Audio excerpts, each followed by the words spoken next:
Ulitin ko.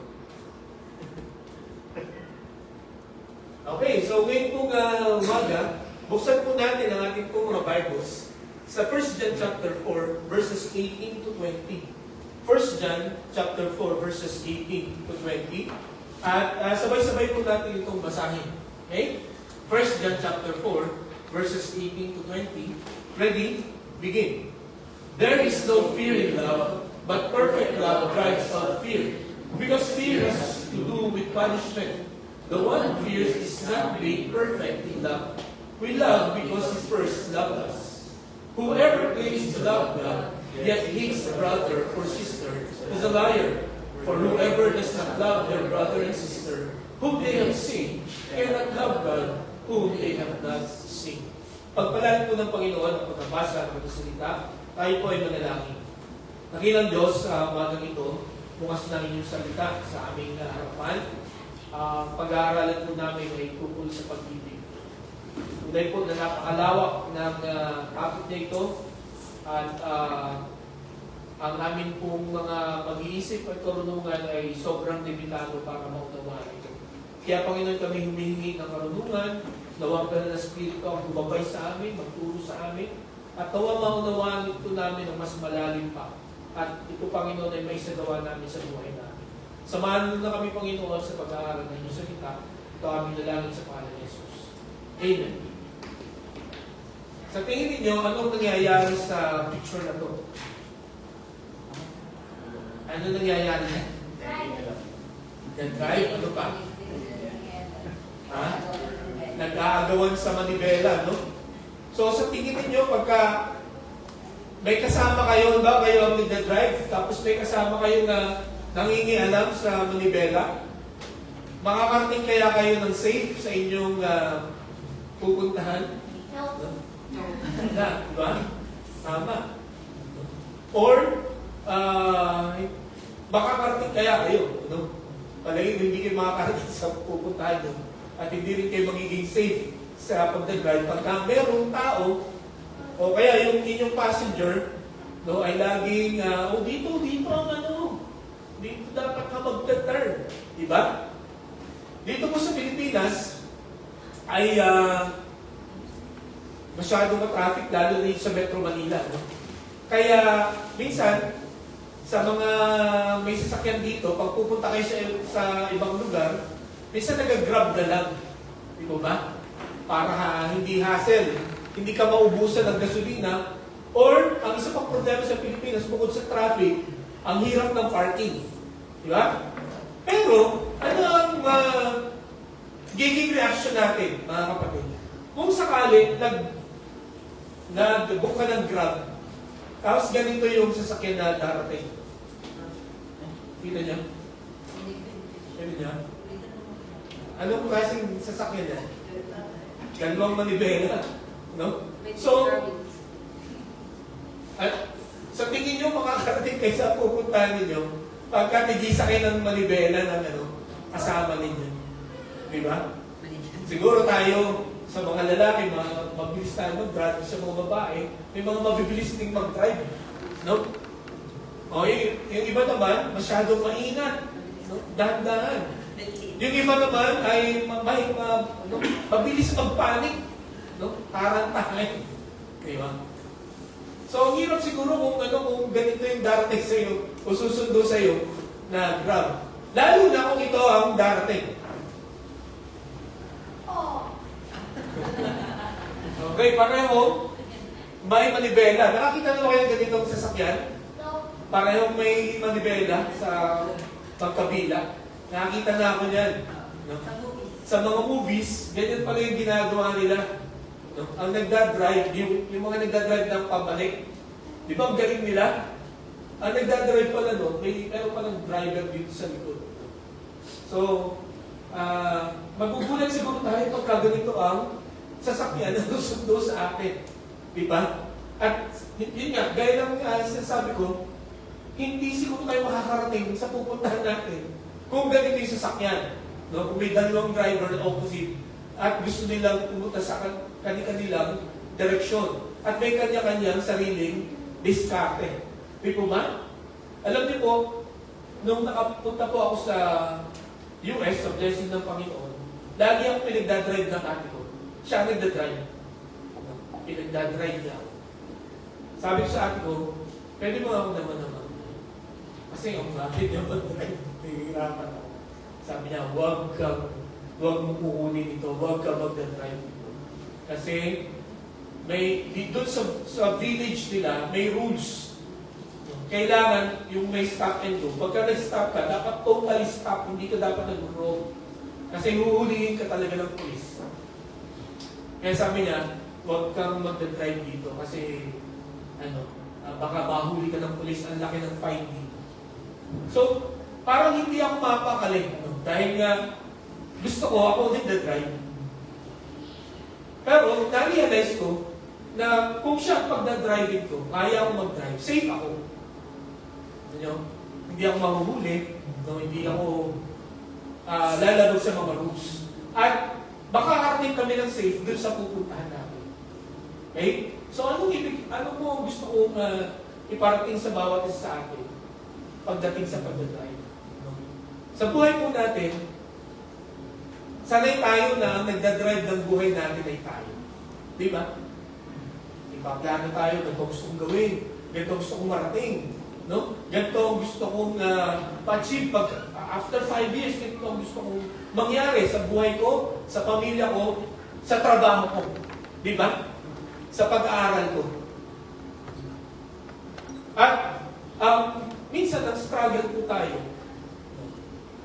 Dahil sa tayong nag-drive ng ating po mga sariling buhay, madalas tayo po ay pumapalpak.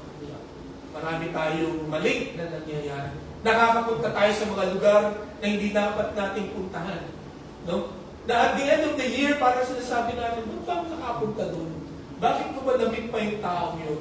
Bakit ko ba ginawa yun? Diba?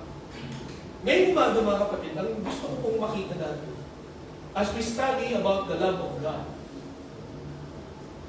ang gusto ng Panginoon ay isurrender natin sa Kanya yung manibela ng buhay. Sapagkat ang gusto ng Panginoon, siya ang magdedirect ng buhay. Sapagkat pagka hinayaan natin ang Panginoon na siya ang mag-drive, no? Siya ang humawak ng manibela ng buhay natin. Hindi tayo mapapahawak. No? Pangalawa, makakarating tayo doon sa dapat natin mapuntahan. No? At pangatlo, wala po tayong panghihinayaan, no? Na circumstance sa buhay po natin. Ngayon pong 2026, for sure, marami tayong roads na madadaan. Pero sino ang pinaplano na mag-drive sa inyong buhay? Naranasan niyo na ba na ipaubaya sa Panginoon? Lord, ikaw nang bahala. Lord, I'm letting go. Ikaw na mag-guide sa akin. Kung ano yung gusto mong ipagawa sa akin, kung ano yung iuutos mo sa akin, yun ang susundin. Kung ano yung papaiwasan mo sa akin, hindi mo ipapagawa sa akin, ipapatigil mo sa akin, yun ang gagawin. Hindi ibig sabihin na pagka ang Panginoon ang nag-drive ng buhay mo, ikaw ay nakaupo na lang, wala kang gagawin. No. May gagawin ka.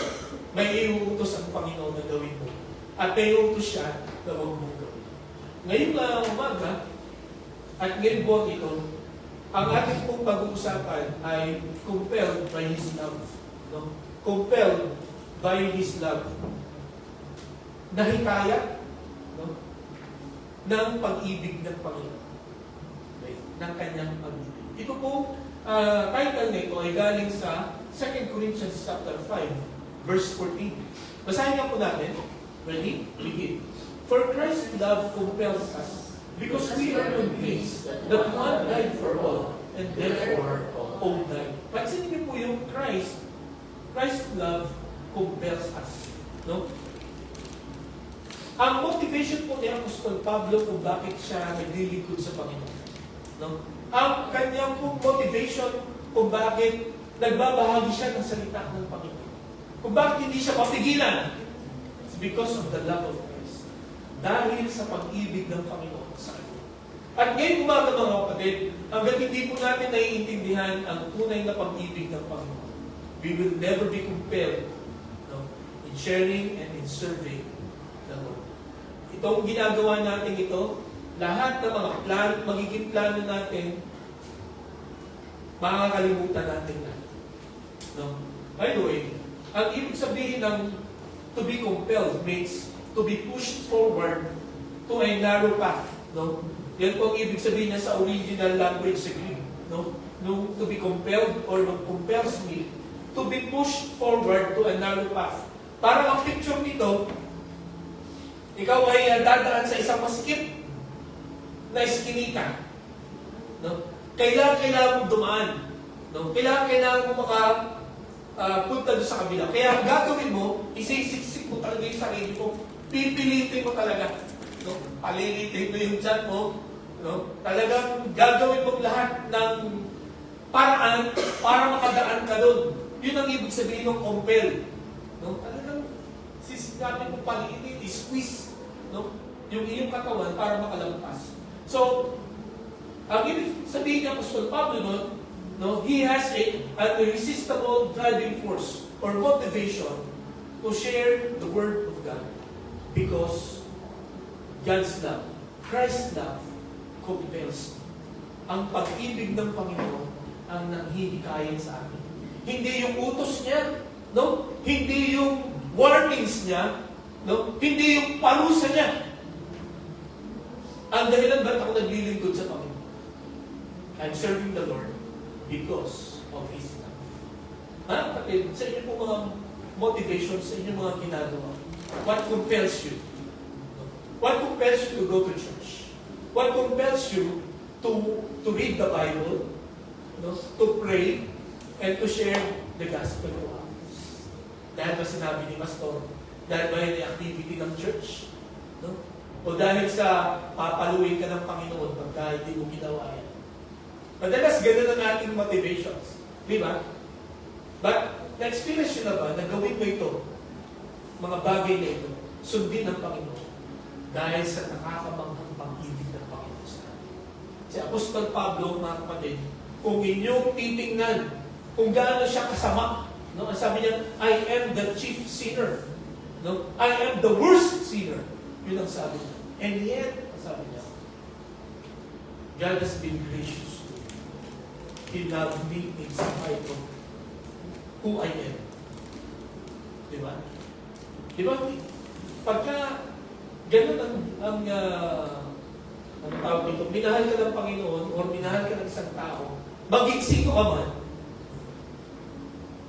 di ba everything that you will do, hindi siya utos ang dating. Kundi it is a privilege. Parang dahil sa mahal ako nito, parang it is a joy, no, to please that person. So mga kapatid naman, sa ating pag-aaral ngayon kung umaga, ito po ang ating maintindihan. Yung pag-ibig ng Panginoon. How it will compel us. No? At ngayon po buwan na ito, may 4 na hihikayatin ng Panginoon na gawin natin because of His love. Ang una, at ito po pamagat ng ating mensahe ngayon pong umaga, compelled to surrender. Compelled to surrender. Tayo po ay hinihikayat ng pag-ibig ng Panginoon na isuko natin ang ating buhay sa Kanya. Na isuko nyo na ba ang inyong buhay sa Kanya? Ilang percent, no? Ilang percent ng buhay natin ang ating pong isinusuko sa Kanya. At napakaganda po na dapat pag-isipan natin ngayong umaga that surrendering our lives to God is not one-time event. Hindi porket nung tinanggap ko si Jesus bilang sariling tagapagligtas, no? Katulad ko nung December 23, 1983, I surrendered my life to the Lord. Pero hindi ibig sabihin, yun lang yun. I realized, no? In my 41 years of being a Christian, I realized that surrendering your life to the Lord is everything. It should be everything. Pag gising mo pa lang sa umaga, you have to surrender your life to God. No, why? Sapagkat ang diablo po, gagawa at gagawa siya ng paraan para malimutan mo yung mga isinuko mo. No? Pipilitin niya na ma-activate ulit yung mga bagay na sinusuway mo sa Panginoon. Pipilitin niya na mangyari na makalimutan mo yung isinuko mo. Makalimutan mo yung pangako mo sa Panginoon. Kaya, mga kapatid, sana ma-realize din natin na isuko natin ang ating buhay every day, every morning sa ating Panginoon. At nawa maging motivation natin. What will compel us is the love of God. The fact na tayo ay nagising ngayon kumuha, it is an expression of God's love. Mahal tayo ng Panginoon. Hindi tayo pinatay. No, maraming mga, parang may namatay yata kahapon, artista. Yung nanay sa Home Alone. No? So namatay na siya at 71 years old. No? So hindi ko nabasa kung anong dahilan na kinamatay niya. No? Pero yun nga, may mga tao na hindi na umabot ng February 1. Di ba? 2026. At meron nga isang nabasa rin akong article na talagang thankful siya. Thankful siya dahil hindi siya yung namatay, iba na itong kwento. Thankful siya dahil hindi siya yung namatay nung araw na yun. Sapagkat posible na siya ang naandun. Pero dahil sa hindi pa niya oras, wala siya doon. Nandito siya. At siya ay buhay. Mga kapatid, alam niyo ba? Na pwede. No, na yung mga nababalitaan natin, napapanood natin sa TV, yung mga nalidisgrasya, lalo na sa mga nagda-drive dito, sa mga naglalakad lang. Pwede tayo yung masagasaan, tayo yung mabangga, di ba? Isa pag naglalakad na ako doon sa streets namin, ewan ko, bigla pumapasok sa utak ko, kaya may mawala may truck dito na duwan na mawalan ng preno, tapos magdire-diretso sa akin. No? Minsan, naiisip ko yung mga gano'n. No? Pero, at tagal ko nang iniisip yun, pero hindi nangyayari. Alam niyo kung bakit? Because God love. Maling ng Panginoon. Hindi ko papanahon. Di ba? At gano'n din po tayo. We have to be thankful to God. We have to be compelled because God loves us. Okay? So, we need to surrender our lives to the Lord. So, ito pong 1 John chapter 4, sinulat ito ni Apostol Juan, noong 90 to 100 AD. Tagal na, no? Matandang-matanda na dito si John. At siya po ay nasa Isle of Patmos. Ito po ay isang maliit na pulo o isla sa medyo malayo ng konti sa Ephesus. Okay? At siya po ay itinapon doon para ikulong because he is a Christian or he was a Christian. Doon siya in-exile, no? Ngunit itong si Juan, siya lang yung tanging apostol na namatay dahil sa katandaan. The rest, ng mga mananampalataya ng mga apostles, according to traditions, they died because of martyrdom. No? Sila po ay pinatay na. Okay? So, dito po, sinulatan ni Apostol Juan, yung mga mananampalataya, sa gitna ng kanilang persecution, no? Pinalalahanan niya na, dito po sa chapter 4, kung mababasa ninyo, mag-ingat kayo sa mga false teachers, no? Sapagkat maraming nagkalat, no? Na sasabihin, huwag kayo sumampalataya kay Christ. Dito kayo sumampalataya. Kasi mas okay dito. Pag sumampalataya kay Christ, mahihirapan kayo, mamamatay mo. And then, ang pangalawa na discuss dito sa chapter 4, ay yung pag-ibig ng Panginoon. No? Na, kailangan na maunawaan natin kung ano ba talaga ang ulugan nito, anong impact nito sa buhay natin. And then, ang pangatlo na discuss niya, how would you apply the love of God to your life, to your brothers, and to your sisters. No? Hindi pwede sabihin mo, mahal ko ang Diyos, pero ang dami mong kaaway. No? Lalo tigit yung mga kapatid mo. kaaway mo, sinusumpa. So, itinama ito ni Apostol Juan.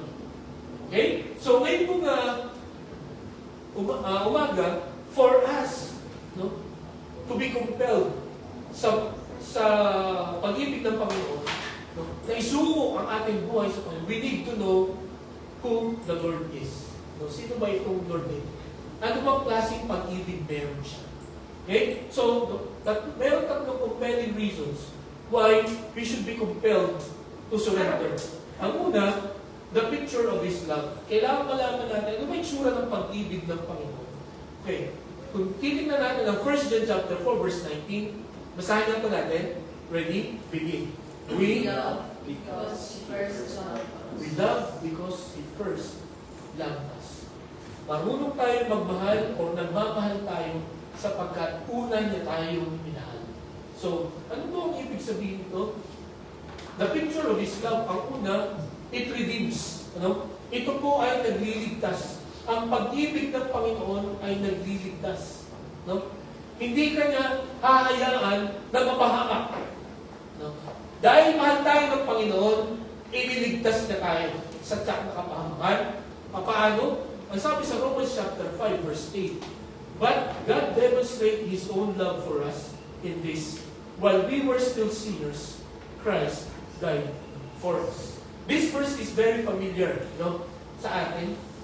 Pero, pansinin niyo yung while we were still sinners, habang tayo ay makasalanan pa, habang tayo ay kaaway pa ng Panginoon, habang tayo ay hindi pa tumutugon sa pag-ibig ng Panginoon, Christ died for us. Iniligtas niya na tayo. No? Yun ang plano ng Panginoon sa atin. Nagbigay na siya ng paraan para makaiwas tayo doon sa tiyak ng kapal. At itong ginawang ito ng Panginoon, it is a demonstration of God's love for us. Ayaw ng Panginoon na mapahamak tayo. Kaya mga kapatid ngayong umaga, yung kaligtasan natin, parang sa ibang mga tao, it's ridiculous. No? Parang, ha? Sasampalataya ka lang, tapos pupunta ka na sa langit. Sasampalataya ka lang ng ganun-ganun lang, tapos yun, makakaiwas ka na sa mga kasalanan. Yes. That's how powerful God is. That's how gracious God is to us. Hindi man natin maipaliwanag. No? Hindi man natin kaya siyang ma-explain ng ayos. But that's God's love. Ang pag-ibig ng Panginoon na una niyang ginawa, iniligtas na. Okay? And then, ang sabi pa dito sa Ephesians chapter 2, verses 4 and 5, but because of His great love for us, God who is rich in mercy, made us alive with Christ even when we were dead in transgressions. It is by grace you have been saved. So, gusto ko pansinin niyo yung dead in transgression. Ang patay, kailanman hindi pwedeng mag-respond sa kahit anong invitation. Okay? Na-experience nyo na ba yun? Ayaw natin siguro ma-experience yun. No? May dinalaw kang patay, tapos nung tiningnan mo, kinindatan ka. Ano parang pagkanya nun? O kaya kung umiyak ka o kinausap mo, biglang sumagot. Di mo ba? Dito, mga kapatid, because of His great love for us, imagine hindi niya lang tayo love, no? Kundi dakilang pag-ibig sa atin. Kaya ngayong umaga, kung feeling ninyo, walang nagmamahal sa inyo o wala nang nagmamahal sa inyo, remember these verses. Sapagkat totoo, no, na merong isa, ang pinakamahalagang person na dapat na makilala ninyo ay minamahal. At matindi yung pagmamahal sa atin. At sabi niyan, He made us alive with Christ even when we were dead in transgression. Binuhay niya tayo because of Jesus. Okay? Bakit niya ginawa yun? Because of His great love. Kasi kung tutusin, No, dahil nga po sa tigas ng ulo natin, dahil po sa ating pagsuway sa Panginoon, we deserve to die. No? We deserve punishment. We deserve hell. But because of God's great love, binuhay na tayo. Binigay na tayo ng pag-asa. At ngayong umaga mga kapatid, merong magandang kinabukasan na naghihintay sa ating lahat because of the Lord Jesus Christ. Because of His love. Yung mga kabigatan natin ngayong umaga, no, yung confusions natin, yung depressions natin, yung stress natin, pwedeng maayos po yan. Pwede magkaroon ng solusyon po yan because of the Lord. No? Hindi dahil sa magagaling tayo, no? Hindi dahil sa napapalibutan tayo ng mga maraming magagaling na mga doctors. No? Kundi it's only because of the Lord Jesus Christ. At na-experience natin ito because of His great love for us.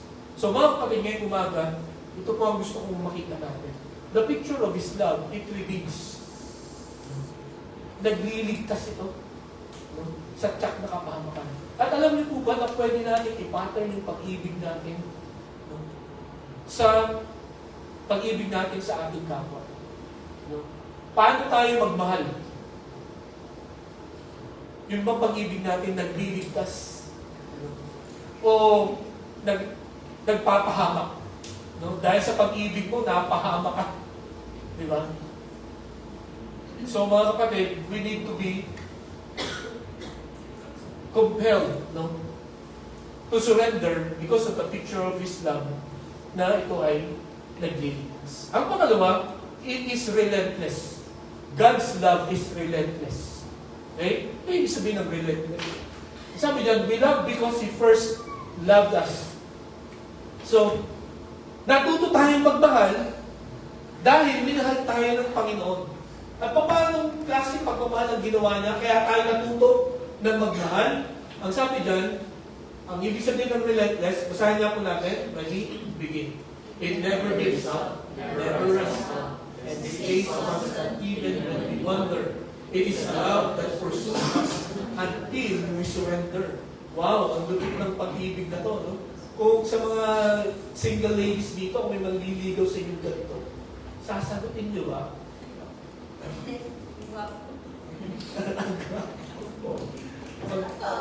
Pag-pempre nyo pa ba? Diba?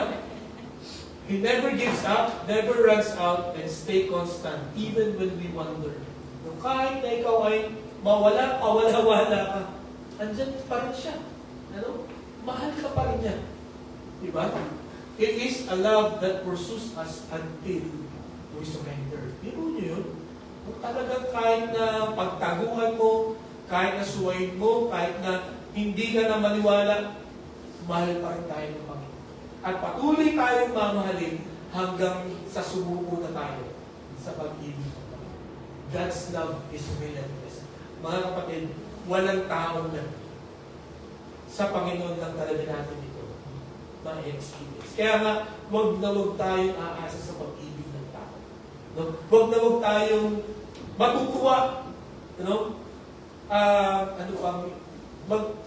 Magiging joyful kasi mahal na mahal ako ng tao. Ang dapat source of joy natin is the relentless love of God. At kung meron ka akong nakikita ganyan, it is because of that. Hindi dahil sa inborn niya.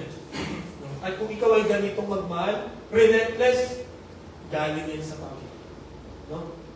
Pero yun nga, ang Panginoon, ang pag-ibig niya sa atin, ay, ano ba Tagalog sa relentless? Walang humpay, no? Hindi kayang pigilan, no? Hindi mo kayang iwasan. Okay? Sapagkat hahabulin ka nito, hahanapin ka nito, kahit saan ka magpunta. That's how relentless God love is. Sabi sa Isaiah 54 verse 10, basahin na po natin. Ready? Begin. Though the mountains be shaken, and the hills be removed, yet my unfailing love for you will not be shaken, nor my covenant of peace be removed, says the Lord, who has compassion on you. Mga kapatid, sana tandaan niyo itong talata. No? Sabi niya, though the mountains be shaken and hills be moved. Kahit na yung pinaka-imposibleng magalaw, matanggal, ay matanggal. Pero yung pag-ibig ko sa iyo, sabi niya, it will never be shaken. Okay? So, mahal tayo ng Panginoon kahit na anong mangyari, kahit na lahat ng mga tao tayo ay iniwanan na. Ang Panginoon ay natin. Sabi sa Luke chapter 15 verse 4. Okay, basahin po natin. Ready? Begin. Suppose one of you was 100 sheep and loses one of them. Does he leave the 99 in the open country and go after the lost sheep until he finds it? Ganito ang pag-ibig ng Panginoon. Nung inihatulad niya sa isang pastol na mayroong 100 na tupa na yung isa ay nawala. So, ang gagawin nitong pastol, iiwanan niya yung 99. At hahanapin niya yung nag-iisang nawawala ngayon hanggang makita. Gusto kong pansinin niyo yung word na until he finds it. That's how relentless God is. No? That's how relentless God's love is. Kaya ikaw sa oras na ito, kung sa tingin mo, ikaw ay naliligaw ng landas or malayo ka sa Panginoon, hinahanap ka na niya. No?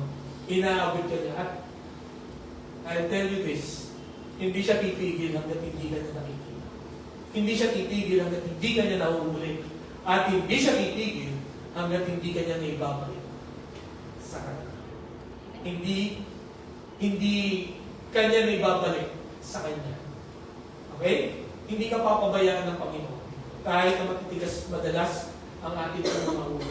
No? Kahit na madalas, sinasadya natin talaga na lumayo at magkasala. Sabi dito, until He finds us. Until He finds you. Hindi siya titigil. Kaya wala kang kawala. Wala tayong kawala sa pagmamahal ng Panginoon. Kaya wala tayong pwedeng gawin. Diba? But to surrender. To be compelled to surrender to His hand. Okay? So, yun po ang pangalawa na makikita natin na larawan ng pag-ibig ng Panginoon. Ano yung una? It redeems. Secondly, it is relentless. Thirdly, it remains. No? Ito po ay nananatili. Nasabi dito, we love because He first loved us. Ang ibig pong sabihin niyan, ano po? Kaya tayo natuto na magmahal sapagkat nanatili tayong mahal ng Panginoon. Hindi niya tayo iniwan. No? Kahit ang tagal natin matuto, kahit ang tagal natin maunawaan itong pag-ibig ng Panginoon, hindi niya tayo give up. No? Inintay niya na matuto tayo. Katulad po ng sinasabi ni John. I've learned, kung natin po itong, kumbaga, titignan ko ano tayo yung tunay na kahalugan ito, we learn to love because He patiently, faithfully, remain loving us. Diba? Kahit na hindi mo mahal ng Diyos sa oras na ito, maniwala ka sa hindi mahal na niya. At hindi ka niya titigilan, hindi ka niya iiwanan. Ipaparamdam niya at ipaparamdam niya every day, every hour, every minute ang pagmamahal niya. Sabi dito sa Psalm 136 verses 23 to 26, He remembered us in our low estate. His love endures forever. And freed us from our enemies. His love endures forever. He gives food to every creature. His love endures forever. Give thanks to the God of heaven. His love endures forever. By the way, ito pong verses na ito ay 26 verses. Ito lang 23 hanggang 26 ang pinabasa ko sa inyo sapagkat dito tayo sa 23 to 26 makaka-identify. Pero alam niyo po ba, kung babasahin niyo ang Psalm 136 from verse 1 hanggang verse 26, 26 times inulit yung His love endures forever. At dahil po ng ating napag-aralan noon, basta inuulit ang isang phrase. Ang ibig sabihin, Importante ito at dapat mong maunawaan ito. Sinulat po ito ni Haring David, itong Psalm 136. For us to understand, no, gaano katindi ang pag-ibig ng Panginoon. Ito'y mananatili. Hindi ito mawawala. It endures. Hindi niya nga sinabi na it stays, kundi it endures. Talagang nagtsatsaga ang pag-ibig ng Panginoon. No? Kahit na hindi natin siya mahal, no? Pero ang Panginoon, His love endures. Hanggang kailan? Hindi lang hanggang buhay ka, no? Kundi magpasawalang hanggan. Ganyan ang pag-ibig ng ating Diyos na sinasama at pinaglilingkuran. Kaya, wala tayong ibang pwedeng gawin, no? Kundi isuko natin ating buhay sa Panginoon. Because His love, no, it redeems, it is relentless, and it remains. Ito po ay mananatili. Kahit na ang lahat ay nawala na, nag-give up na, pero ang Panginoon, He will never give up on you. Okay?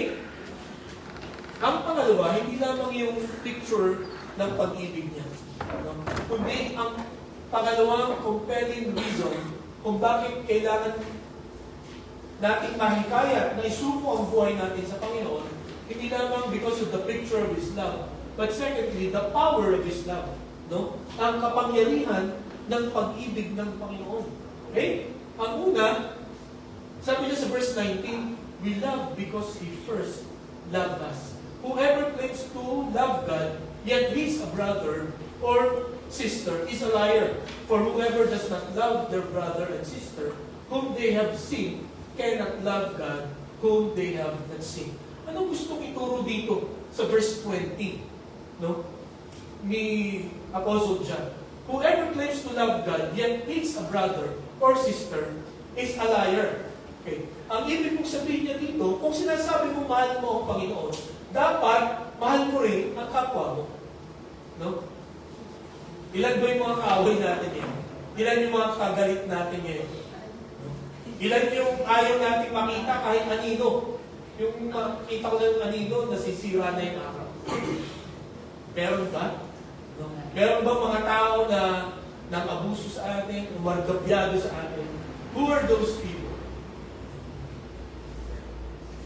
Hindi ko sinasabi na kaya mong gawin ito. It's hard. No? It is easier said than done. Pero alam niyo ba? The first manifestation, when you say you love God, you should love God. Sabi nga ng Panginoon, love your enemies sa banda. It's hard. No? Nung preach ko nga yun, no? Parang nanginginig yung kalamnan ko. Kasi it's totally opposite or against my system to love my enemy. Kaya yun ang sabi ng Panginoon. Diba? Then, sabi nga dito, pagka sinasabi mo, mahal mo ang Panginoon, dapat mahal mo ang kapwa, ang kapatid mo, ang kapatiran. You should love. Paano mo mamahalin? Paano mo masasabing mahal mo ang kapwa mo?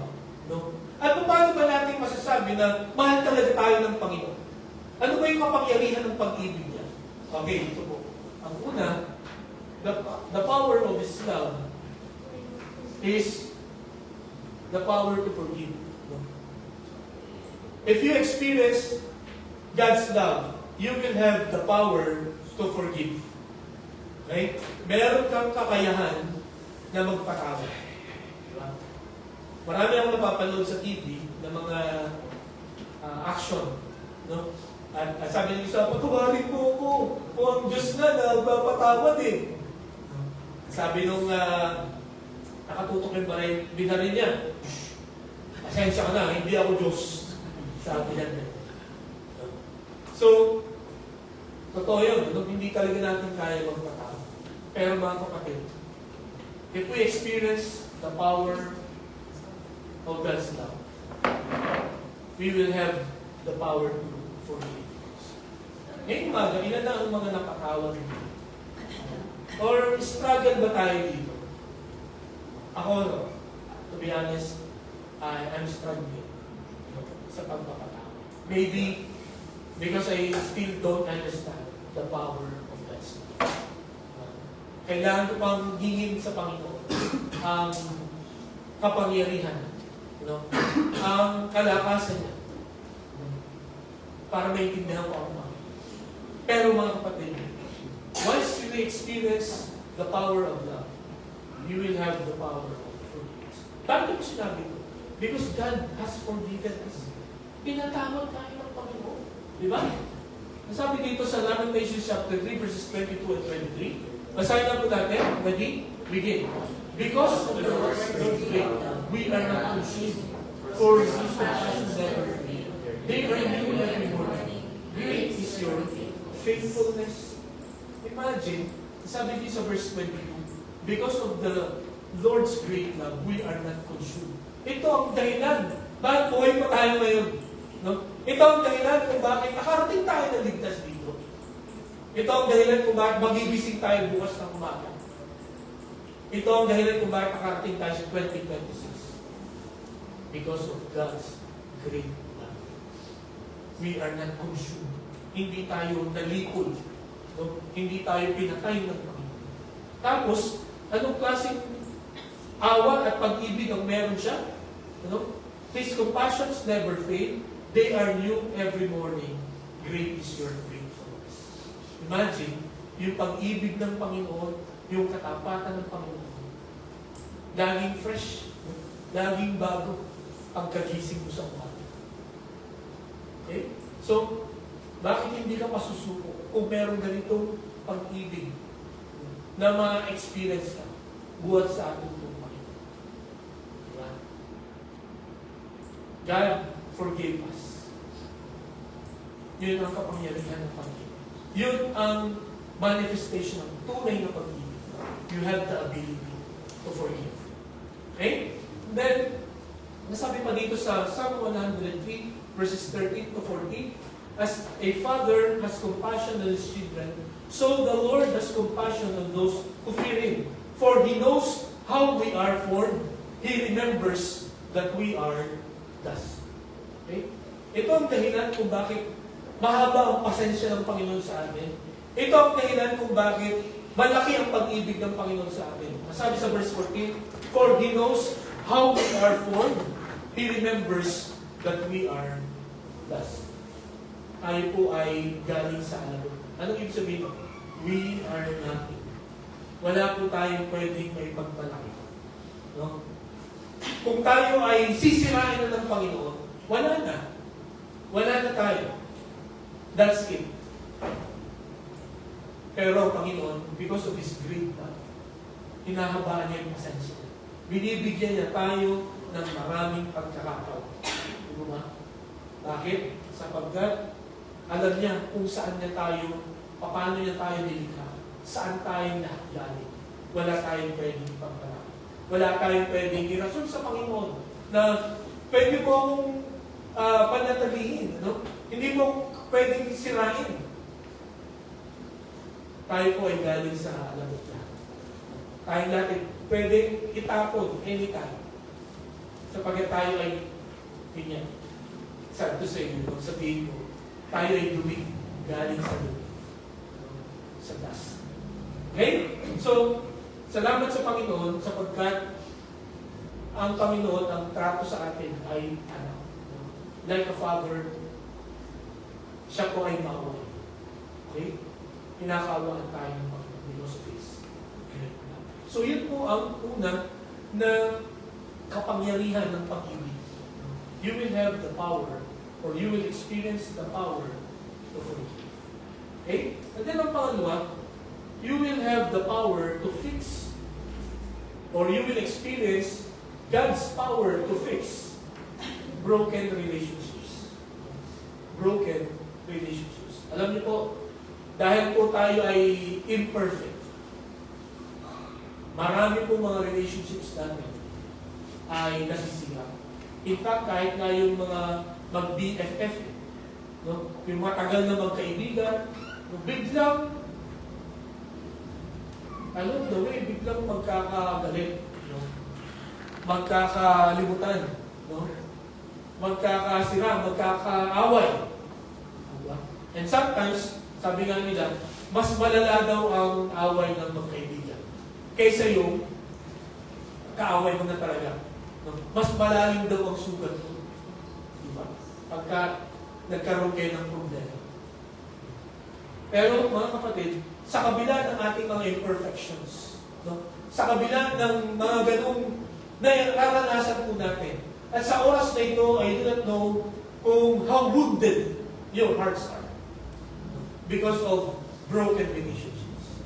Pero, gusto kong sabihin sa inyo, the power of God's love can fix those broken relationships. Paano niya ayusin? Ito po. Sabi niya dito, we love because He first loved us. Okay? So dito, pag itong highlighted na we love, ang ibig sabihin, our broken relationship has already been fixed. Why? Because He first loved us. Paano niya ginawa yun? Ang una, nasabi dito sa Psalm 147 verse 3, basahin niya po natin to. Ready? Begin. He heals the broken-hearted and binds their wounds. Mga kapatid, alam niyo po ba, the first step for us to fix a relationship or a broken relationship is you need to be fixed by God first. Ikaw muna. Ha? Lord, pagalingin mo ako. Lord, ayusin mo ako. Sapagkat, sabihin ko po sa inyo, sa isang broken relationship, sabi nga nila, it takes two to tango. Pareho kayong nagkasakitan at pareho kayong nasaktan. At ikaw, na nakakarinig ng salita ng Panginoon ngayon, no? On how to fix a broken relationship, ang gusto pong ituro sa atin ng Panginoon, you have to be fixed first. Huwag natin ipag-pray na, Lord, sana maging okay na siya para magkaayos na. Nalilimutan natin madalas na, hey, may tama din tayo. No? May damage din tayo. And you know what? You cannot forgive if you did not experience God's forgiveness. Kung hindi mo na-experience ang pagpapatawad ng Panginoon, hindi mo kayang patawarin ng tao. No? Kung hindi ka secured, no, sa pag-ibig ng Panginoon, mga kapatid, hindi maayos ang kahit anong relationship na nasira. So mga kapatid, umaga, if you want your relationships or broken relationships to be fixed, kailangan po natin ma-experience ang makapangyarihan ng pag-ibig ng Panginoon. Sa mga mag-asawa, sa family, no, sa mag-ama, mag-ina, no, sa magkakapatid, di ba? Magkakapit-bahay, magkakaklase, magkakatrabaho, di ba? For sure, may mga broken relationships. This is how to fix it. For sure, ayaw natin na mamatay tayo na sira ang ating mga relationships. Di po ba? May mga tao na pagka namatay yung kanyang loved one, doon nagwawala, no? Sorry po. No? Doon ka hihingi ng tawad pagka hindi na, no? Hindi na nila naririnig. No? Kaya pa sana, habang buhay pa tayo, habang buhay pa sila, habang nagkakaintindihan pa, no? Let us fix the broken relationship. How? Through God's love. We need to be compelled to surrender, you know, sa pag-ibig ng Panginoon. Because when we surrender to God's love, we will experience the power of His love. Na yung power na yun, magbibigay sa atin ng kakayahan to forgive and to fix relationships. Sapagkat He Himself, no, mga kapatid, inayos niya yung ating mga relationships. No? Nasabi sa Psalm 34 verse 18, the Lord is close to the brokenhearted and saves those who are crushed in spirit. Many times, pagka brokenhearted tayo, pagka may mga dreams tayo na hindi natupad, ang feeling natin, hindi na yata ang naririnig ng Panginoon. Ang feeling natin, ang layo ng Diyos sa akin. Tapos pag nakita natin yung iba, no? Na parang mas malala pa yung ginagawa sa atin. Parang bakit ang bait ni Lord sa kanila? Diba? Bakit parang ang pabor ng Panginoon sa kanila? Mas mabait naman ako sa kanila. Diba? when you are broken-hearted right now, ang sabi ng Panginoon, the Lord is close to the broken-hearted. That is the time na mas malapit ang Diyos. Kaya sana, sa mga heartaches and heartbreaks natin, huwag natin isipin na nag-iisa lang tayo. Kundi the strongest person and the best person na dapat kasama ay nakakatabi mo. He is close to you. Handa ka niyang tulungan. Ang sabi dito sa Psalm 147, handa niyang gawin ang sugat na meron sa oras. Ang sugat niya, mga kapatid, sasabihin ko sa inyo, walang ibang pwede magpagaling niyan, kundi ang Panginoon niya. Hindi yan pwedeng pagalingin ng iba pang relationship, no? Ibang relationships. Hindi yan pwedeng pagalingin ng mga material things. No? Hindi yan pwedeng pagalingin ng mga travels, no? Or shopping. Di ba? Ang makakapagpagaling ng broken heart natin, ay ang Panginoon.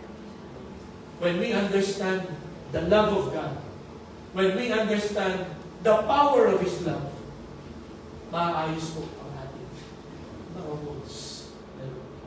Our relationships with Christ. Okay?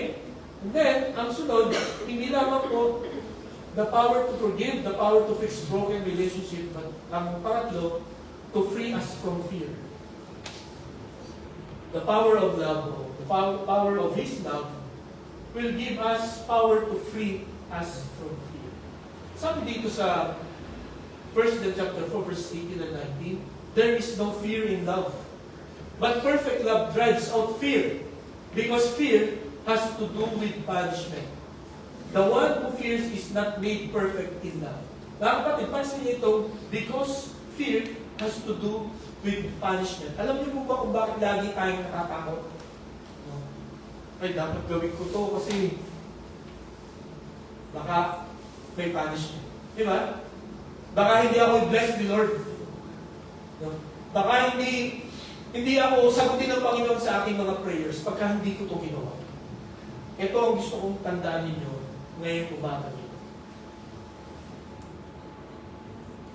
Hindi tayo magsiserve sa Panginoon to gain His love, to gain His favor. Hindi. Because whether you serve the Lord or not, He loves you. Mahal tayo ng Panginoon. Sumunod man tayo o hindi, mahal tayo ng Panginoon. Okay? Eh, anong dapat kong gawin? Hindi magpapakasama na ako. Total, mahal ako ng Panginoon. No. You have to do good. You have to serve God because you are secure of His love. So, ang ibig ko sabihin, ganito. Hindi tayo magsiserve sa Panginoon to gain His love. Hindi. Kundi, kaya tayo maglilingkod sa Panginoon, kaya tayo susunod sa Kanya. Because we have gained His love. Dahil secured na tayo sa Kanyang pagmamahal. Kaya bilang response, okay no? Bilang response, gawin natin kung ano yung makapagbigay ng kasiyahan sa Kanya. Okay yung difference?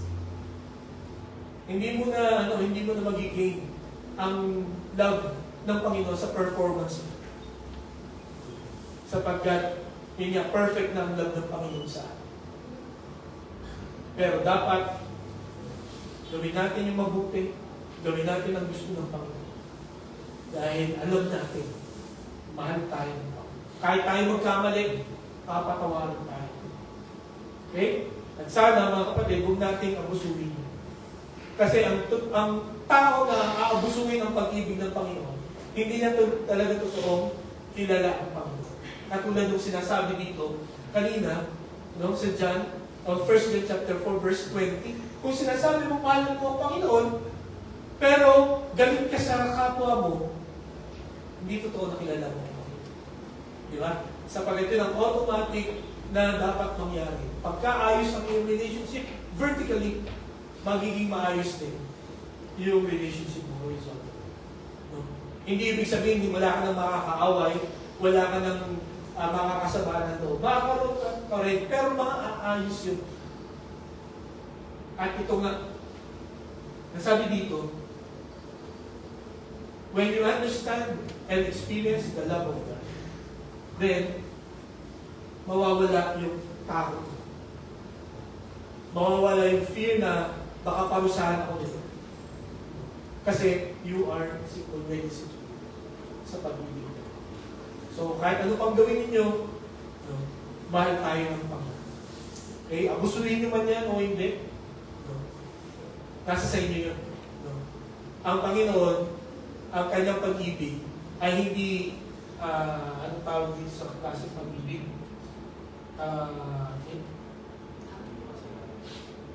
Hindi pabaya na pag-ibig. Sometimes, God will let you experience tough love. No? Papaluin tayo ng Panginoon. Sabi sa Hebrews chapter 12, ang pinapalo ng Panginoon ay yung mga mahal niya. Okay? At itinuturing niyang anak. Hindi niya pinapalo yung hindi niya anak. Totoo naman yun, di po ba? Na-experience niyo ba sa mga parents dito? Pinalo niyo yung kapitbahay, anak ng kapitbahay. Diba? Delikado kayo pagka ginawa niyo yun. Kahit pagalitan, hindi pwede. Hindi mo anak yun eh. Kasi pagka ginawa mo yun, ay maahabla ka. Pero, pagka anak mo yan, kaya mo papaluin yan para itubig siya. Para hindi niya ituloy yung mali niya ginagawa. Okay? So, kahit sa punishment, kahit sa disiplina, it is an expression of God's love for us. Okay? So, yan po ang pangalawa na compelling reason kung bakit kailangan natin isuko ang ating mga sarili sa pag-ibig ng Panginoon. Ang una, the picture of His love. Second, the power of His love. Ang pag-uli, the product of His love. Ang bunga ng kanyang pag-ibig. Ano po ang dapat maging tugon natin? Ano ang mangyayari sa atin? No? Pagka naranasan na natin ang pag-ibig ng Panginoon. Ang sabi dyan, we love because He first loved us. Whoever claims to love God, yet hates a brother or sister is a liar. For whoever does not love their brother or sister, whom they have seen, cannot love God, whom they have not seen. Mahirap mahalin ang taong hindi mo nakikita. Diba? At yun ang punto dito ni John. Ang pwede lang na magpatunay na totoo yung nararamdaman mo ay pagkaya mo mahalin yung mga taong nakikita. When your love is tangible, yung makikita mo talaga, paano mo i-demonstrate ito? Diba? Kaya pagka kinaya mo mahalin yung kapwa mo, ibig sabihin, totoo yung pagmamahal mo sa Panginoon. Okay? So, ano ang produkto ng pag-ibig ng Panginoon? Una, meron kang tama. You have a proper love for others. Okay? Proper love for others. Tamang pagmamahal sa iba. Nasabi dyan, whoever claims to love God, yet hates a brother or sister, is a liar. Okay? So kung hindi mo mahal, ang kapwa mo, kahit sinasabi mo mahal mo ang Diyos, nagsisinungaling ka. So paano ka magiging totoo? Hindi sinungaling. Dapat mahalin mo yung kapwa. Hindi lang yung mga lovable, kundi yung mga unlovable. So may mga kilala mo kayo, alam kayo na hirap kayo mahal. Sige na nga, Robby. Lahat tayo, palagay ko. Merong mga larawan na nagpapap up sa ating pong mga utak. Yung mga tao na sa tingin natin, they don't deserve our love. Pero mga kapatid, alam nyo ba? Kung titingnan din natin ang ating mga sarili sa salamin. Diba? Titingnan natin ang mga sarili. Deserve ba ng Panginoon na mahalin tayo? Dapat matagal na tayong inihagis ng Panginoon sa impyerno because of our sins. Kasi sabi sa Romans 6:20, isa lang ng kasalanan, equivalent to pamatayan. Gano'n na karaming kasalanan ang ating buhay. So dapat talagang lumalawin na tayo sa impyerno. Pinapahirapan na tayo. Pero dahil ang Panginoon ay mapagmahal, andito pa rin tayo. So, Ito po ang paraan, no? At makikita natin na produkto ng pag-ibig. No? We can forgive. No? We can fix broken relationships. And then, it frees us from fear. Ito po ang produkto dapat. Okay? I'm sure, malayo pa tayo siguro dito. Ako, malayo pa ako dito. Ang panalangin ko sa biyaya ng Panginoon. Bago siya dumating, o bago kunin ng Panginoon ako, ay kahit mapalapit lang, kahit hindi yung sakto, kahit malapit lang, mapatawad ko yung mga tao na nanakit sa akin. Maayos ko yung mga relationships na nasira ko. At mawala yung takot sa akin. At ako ay maging secure sa pag-ibig. That is the first product of God's love. Freedom. No? Freedom from sin. Okay? And then, nasabi dito sa 2 Corinthians chapter 5, verse 14, for Christ's love compels us because we are convinced that one died for all and therefore all died. Si Apostol Pablo, ano epekto ng pag-ibig ng Panginoon sa kanya? Ibabahagi niya ang salita ng Panginoon. Sapagkat, sabi niya, may isang tao na namatay para sa lahat. Para hindi mamatay ang lahat. May isang tao para maligtas. Kaya kailangan kong ibahagi ito. Walang pwedeng makapigil sa akin. Kahit kamatayan, no? Hindi nito mapipigilan ang pagdanais ko na maibahagi ang salita ng Panginoon. So yun po mga kapatid, ang una na bunga ng proper love to others. At ito ang tama na paraan ng pagmamahal. No? Forgive, no? You fix, no? You free yourself, then ito, no? You tell them the gospel. Okay? So, alin dito na yung ating naibahagi o nagawa. Kung wala pa, kailangan natin ma-experience, maunawaan ang pag-ibig ng Panginoon. Ang panghuli, better followers. No? Mas magiging maayos tayo na tagasunod ng Panginoon.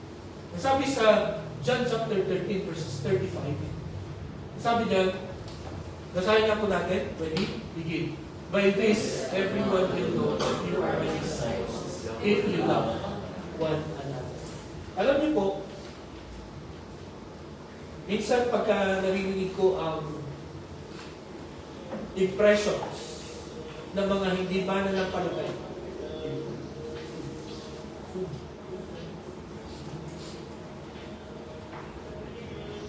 pagka naririnig ko ang impressions ng mga hindi mananampalataya sa churches ng mga Christians. Meron pong isang church, ang sabi ng mga observers, kasi taon-taon may nabubuntis doon sa church na yun. Yung, anong tawag dito? Anong tawag sila nung nabubuntis? Hindi kasal. Yan, ganyan. For 3 years, sunod-sunod, may nabubuntis na babalitaan doon sa church na yun, na nabubuntis. Alam mo yung reaction ng mga kapitbahay? Kulto kasi yun eh. Yung church na yan. Kaya tingnan mo, may nabubuntis. O kaya may mga nag-aaway. May mga hindi nagpapansinan. May mga pagka-umatan dito, hindi itong isang group na ito aatin.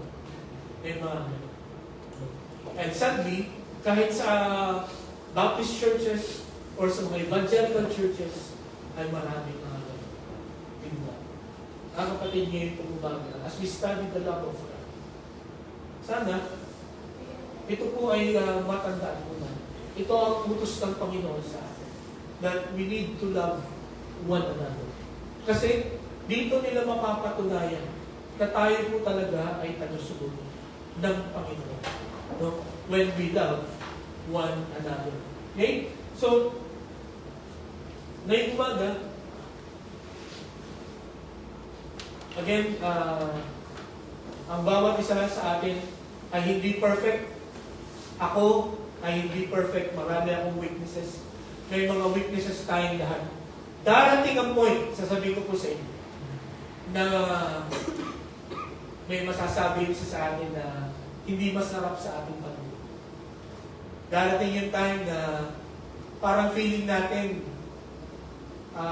hindi yata mag-go sa church. Darating yung time na parang hindi na ako nabe-bless kay pastor. No. Darating yung time na parang may mga parang chismisan na nangyayari or division. Mga kapatid, normal yun na mangyayari sa imperfect church.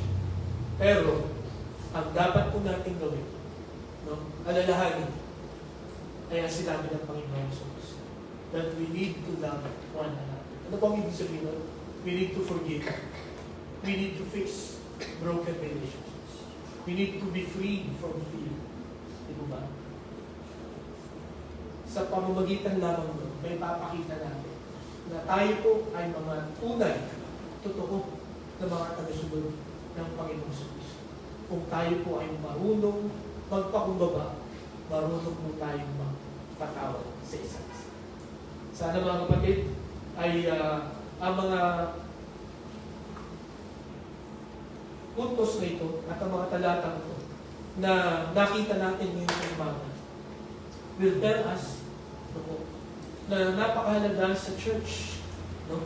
Sa iglesia natin, lalo na sa CGBC Satellite, na we will be compelled to surrender our lives to the Lord. Sapagkat ang pag-surrender sa Panginoon, hindi po ito weaknesses or hindi ito weakness, no? Hindi ito pagkatalo. Kasi ayaw natin yung word na yun eh. Yung word na surrender. No? Susuko na ako, hindi na. Susuko tayo, hindi para makulong. Susuko tayo para mapalaya. No? Susuko tayo sa Panginoon para mas mapabuti ang ating pong buhay. Susuko po tayo sa Panginoon, lalo na sa pag-ibig niya. Para ang taong 2026 ay maging mabunga, no? Maging punong-puno ng pagpapala at punong-puno ng pasasalamat pagdating ng December 31, 2020, sa pagtatapos ng taon. Mga kapatid, ang aking panalangin, maranasan po natin. No? I pray na tayo pong lahat ay matututo na magpakumbaba sa Panginoon at sumuko sa Kanyang Panginoon.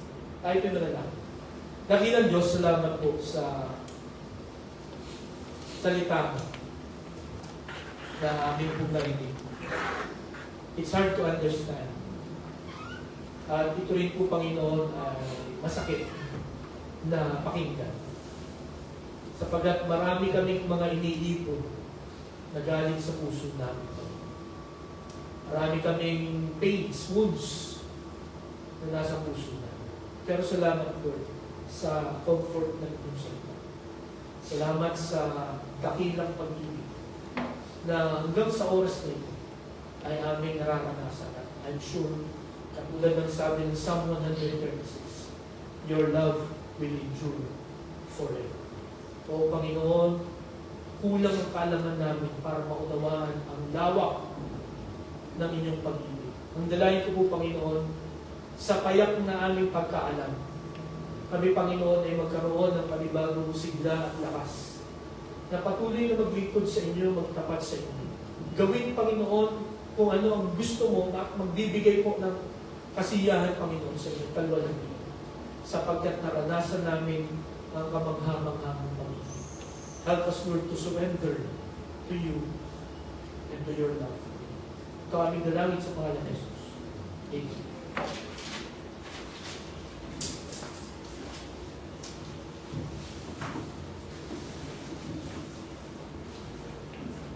Maraming salamat po sa ating na pakinggan yung mga ito. Yun nga, hindi natin minamahal ng Diyos dahil need natin ma-earn yung pagmamahal niya. But we love God because He first loved us. And itong pag-ibig na ito ng Panginoon, hindi lang ito nakapagligtas sa atin, but it pursued us, it forgave us, and it freed us from every fear. And I agree sa sinabi ni Pastor Ilan ng kanina that if we truly comprehend itong pag-ibig ng Diyos natin, our only response and our only right response is to surrender everything. So as we sing our last hymn, I surrender all to you, Lord, sa tayo po ito ngayon. And let us make this a meditative prayer as we sing and as we surrender ourselves to God.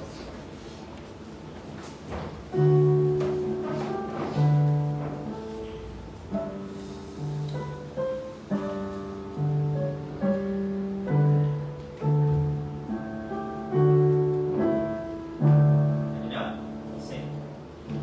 Oh, to Jesus I surrender, all to Him I freely give. I will never love and trust Him in His presence daily live. I surrender all. I surrender all. All to Thee, my blessed Savior. I surrender all. All to Jesus I surrender. Make me Savior, wholly Thine. Let me feel Thy Holy Spirit. Truly know that Thou art mine. I surrender all. I surrender all. All to Thee, my blessed Savior. I surrender all. All to Jesus I surrender, Lord. I give myself to Thee. Fill me with Thy love and power. Let Thy blessings fall on me. I surrender all. I surrender all. All to Thee, my blessed Savior. I surrender all. Ako na pag-aaral sa Pwede na po ang po. Okay, ngayon po ay unang linggo ng buwan. Kaya gaganapin po natin ang Lord's Table. At pakinggan niyo po, babasahin ko ang 1 Corinthians chapter 11, verses 23 to 30. Sabi po dito, For I received from the Lord what I also passed on to you. The Lord Jesus, on the night He was betrayed, took bread, and when He had given thanks, He broke it and said, This is my body which is for you. Do this in remembrance of me. In the same way, after supper, He took the cup, saying, This cup is the new covenant in my blood. Do this whenever you drink it in remembrance of me. For whenever you eat this bread and drink this cup, you proclaim the Lord's death until He comes. So then, whoever eats the bread or drinks the cup of the Lord in an unworthy manner will be guilty of sinning against the body and blood of the Lord. Everyone ought to examine themselves before they eat of the bread and drink from the cup.